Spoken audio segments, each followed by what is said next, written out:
back to the Panic Room, everyone, and to a triple book review today. So guys, I did want to throw 3 books into this video because 2 of these I have actually read kind of with other people, and I did want to touch on them in case you guys have missed some of the other places that they have been mentioned.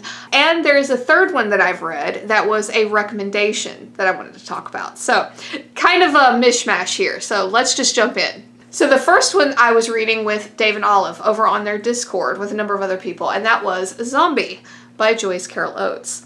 Now, I'm going to tell you guys, I don't think this book was widely loved over on Dave's Discord. As a matter of fact, I know it wasn't. I know of, I think, one other person that said that they enjoyed it. I thought it was fine. I don't think that this is like anything to write home about. It was okay. I know that a lot of times the style was mentioned on the Discord, like the capital letters and just a lot of the different stylistic choices were kind of unnerving and annoying to some of the readers, which I can completely understand.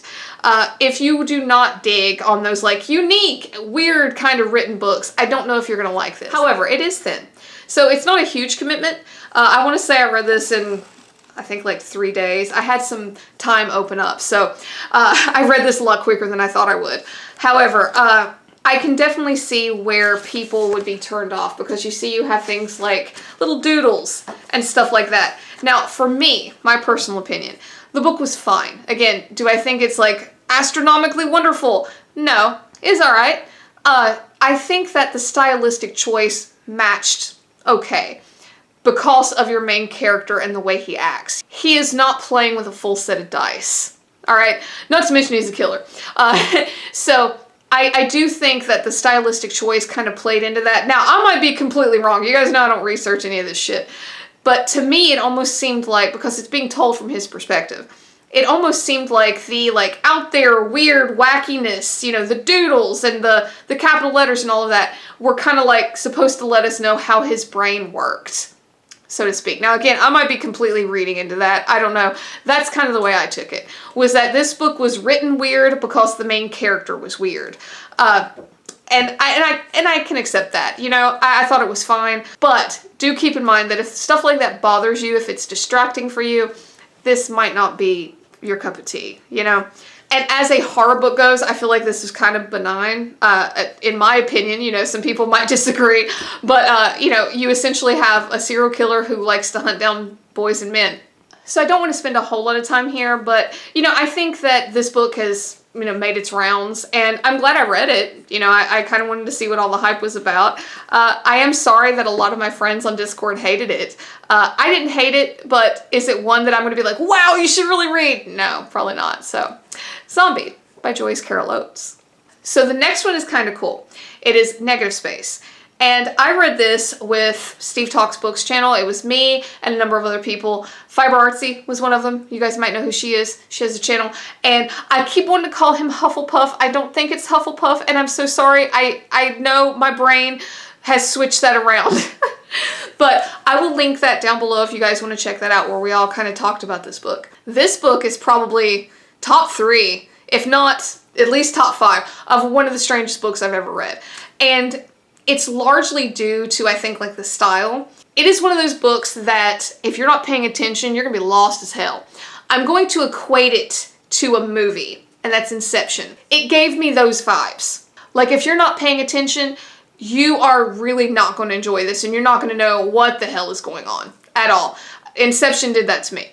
You are essentially following these kids in this small town and this particular substance that happens, and these, you know, people unaliving themselves in the town. And I really don't want to tell you more than that, because it is one of those books that you kind of have to experience. It is very trippy at times. It is very odd at times. Now, I know, like, for example, Fiber Artsy, she loved it. Absolutely loved it. I knocked a star off simply because I don't think this book is for everyone. I think it's going to be incredibly polarizing. I think that, you know, while I enjoyed it, loved it, could I read this book every day? No. It's one of those books that I pick it up and it's like, wow, this is unique. And then I'm on to the next thing because I need something that is more like my normal speed. But that's fine. I love like a unique book here and there. I do. I think that's one of the beautiful things about reading, is that, you know, each book is so different. But I did knock it down a step because I don't think the book is going to be very approachable for every reader. I think there's going to be some people that pick this up and go, this is terrible and I'm not enjoying myself, and probably DNF it. I also think that there's going to be some people out there that really love the strange and love the weird that are going to think it's amazing. And I will say that it did pique my interest for this author. Yeager, Yeager, I'm probably butchering that, you guys know how I roll. It did pique my interest because we said during the discussion on Steve Talks Books channel that I think he does have one other book out. And it does make me want to read him because it's one of the most unique books I've ever read. So if you're up for a challenge, if the weird, the unusual, the strange really tickles your pickle, go ahead and pick up Negative Space. So now for something completely different. The next book that I wanted to talk about was actually recommended to me by Juan over at Plagued by Visions. And he recommended this to me a number of months back. I'm assuming it's because when I was on his most disturbing books, one of the videos in his series that he does, I had picked Night by Elie Wiesel, and that book is centered around the Holocaust. So he recommended This Way for the Gas, Ladies and Gentlemen. And I just so happened to find this at a library sale, which was awesome. And I know this author, I'm pretty sure is Polish, and I'm going to try his name. I'm probably going to butcher it. Tadeusz Borowski. You guys can see it right there. So I'm so sorry. I'm sure I'm probably just butchering the hell out of that. But I have to say, this book, one of the most unique about the Holocaust that I've read. Now, a little bit about me. I do find the Holocaust absolutely frightening because I think it is a very in-your-face example of evil and how terrible people can be to each other. And the whole idea behind the Nazis, I think you could be here for days talking about that, and I know people have. But for me, the interest was always in, on one side, the evil that was wrought, and, the reasons for that, and the dehumanization of people. And on the other side, it was this amazing ability to overcome, this amazing ability to continue your life, despite these absolutely horrendous circumstances. That is, I guess, in a nutshell, maybe why, I've read things about the Holocaust. And this one was very unique because I think this is the first time that I've read anything about the Holocaust that wasn't told from a Jewish perspective, which was very different for me, because this really showed, I guess, the different classes that were happening in the concentration camps, because this is kind of made up of letters and stuff. And this book is translated from his original tongue.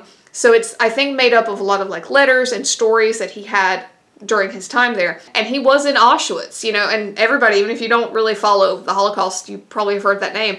And it really shocked me, his experience in Auschwitz versus some of the other experiences that I've read in the same concentration camp. So I think this book really illustrates the differences, the lines that they drew between the classes, between the cultures that were in the concentration camps, because it wasn't just Jewish people, there was a number of others.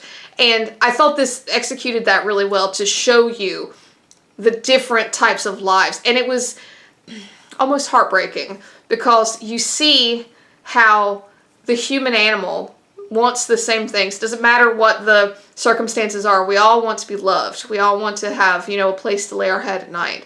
We all want friendship, food, water, things like that. But you see that here. You see them looking at pretty girls. And I think that when you're studying it in a school or whatever, you don't think about stuff like that. You think oh, they must have been so hungry. Well, obviously.